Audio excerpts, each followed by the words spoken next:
नालो बख्तावर सुमरो आहे। Sukkur IBA university जो वीडियो स्कैंडल हुयो, तकरीबन उनखे 5 साल थियण वारा आहिनि, पर इहो मैटर जेको आहे न अञा ताईं हलंदो रहे थो।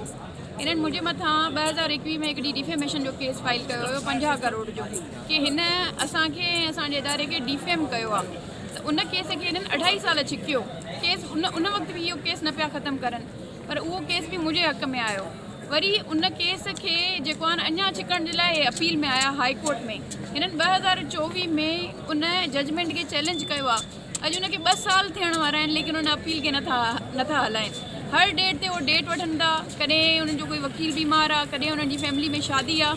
त ॻाल्हि सोचण जी इहा आहे कि हिकिड़ी अपील जेकी 1 ॾींहं में ख़तमु थी सघे थी, उहा छो नथा ख़तमु करनि? आख़िर वजह छा आहे?